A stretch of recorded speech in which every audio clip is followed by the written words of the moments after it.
कोल्हापूर लोकसभेसाठी शाहू महाराज विरुद्ध संजय मांडलिक अशी लढत होण्याची शक्यता आता वर्तवली जाते आहे। महाविकास आघाडीकडून छत्रपती शाहू महाराज यांना उमेदवारी देणं हे जवळपास निश्चित झालेलं आहे। शाहू महाराजांना उमेदवारी देण्यासाठी काँग्रेस आणि ठाकरेंची शिवसेना असे दोनही पक्ष सध्या आग्रही आहेत। काँग्रेस आणि ठाकरेंच्या शिवसेनेमध्ये शाहू महाराजांना उमेदवारी देण्यावरून सध्या रस्सीखेच सुरू असलेली बघायला मिळते आहे। तर शाहू महाराजांच्या विरोधामध्ये महायुतीमधून शिंदेंच्या शिवसेनेकडून संजय मंडलिक हे उमेदवार असण्याचीही शक्यता आहे। शेखर पाटील आमचे प्रतिनिधी सध्या आपल्यासोबत जोडले गेले आहेत। शेखर, कोल्हापूर लोकसभेची ही निवडणूक काहीशी रंगलेली बघायला मिळणार आहे, कारण शाहू महाराज विरुद्ध संजय मंडलिक अशी लढत होण्याची शक्यता आहे सध्या। अगदी बरोबर आहे यामिनी। गेल्या अनेक दिवसांपासून शाहू छत्रपती महाराजांच्या नावाची चर्चा जी ती कोल्हापूरमध्ये सुरूच होती, मात्र ती नेमक्या कोणत्या पक्षातून शाहू महाराज यांना उमेदवारी मिळेल याबाबत मात्र अद्याप तिढा आहे।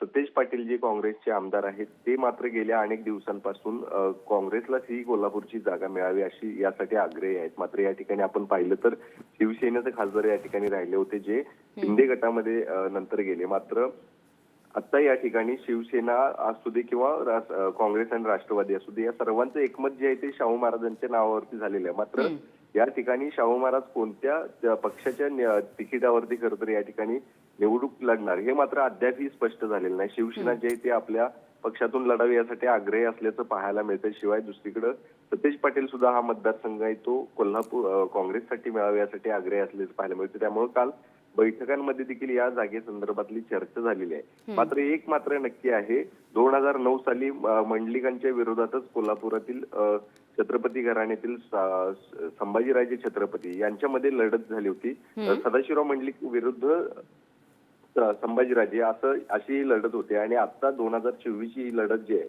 ती शाहू महाराज छत्रपती विरुद्ध संजय मंडलिक अशी होण्याची आता दाट शक्यता जी वर्तवण्यात येते। त्यामुळे नक्कीच 2009 साली संभाजीराजे यांचा या ठिकाणी पराभव झाला होता आणि त्यानंतर खरं तर आता पुन्हा एकदा त्याच घराण्यातील ही लढत जी आहे ती होईल अशी शक्यता वर्तवण्यात येते आणि 2009चा बदला आता घेणार का अशी देखील चर्चा जी आहे ती राजकीय वर्तुळात रंगल्याचं पाहायला मिळते। त्यामुळे नक्कीच या कोल्हापूरच्या मतदारसंघामध्ये आता विशेष लक्ष जे आहे ते महाविकास आघाडीच्या नेत्यांचं तर आहे, शिवाय आता या जागेवरती नेमकं काय होणार हे देखील पाहणं महत्वाचं असणार आहे यामिनी। अगदी शेखर, या सगळ्यामध्ये आणखी एक वक्तव्य हसन मुश्रीफ यांचं समोर येत आहे, ते म्हणजे शाहू महाराज यांनी निवडणूक लढवू नये असं मुश्रीफ यांनी म्हटलंय।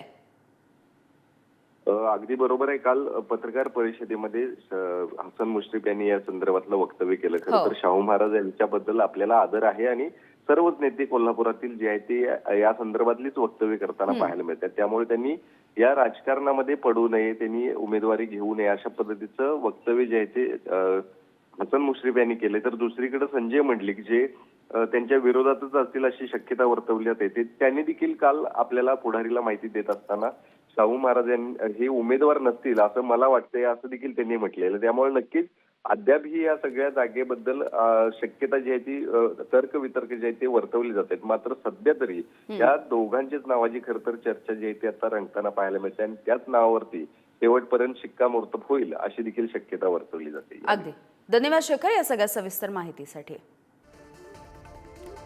तर काँग्रेस आणि ठाकरेंच्या शिवसेनेमध्ये सध्या याच मुद्द्यावरून रस्सीखेच सुरू असलेली बघायला मिळते। कोल्हापूर लोकसभेसाठी शाहू महाराज विरुद्ध संजय मंडलिक अशी लढत होऊ शकते। महाविकास आघाडीकडून छत्रपती शाहू महाराज यांची उमेदवारी आता जवळपास निश्चित मानली जाते आहे।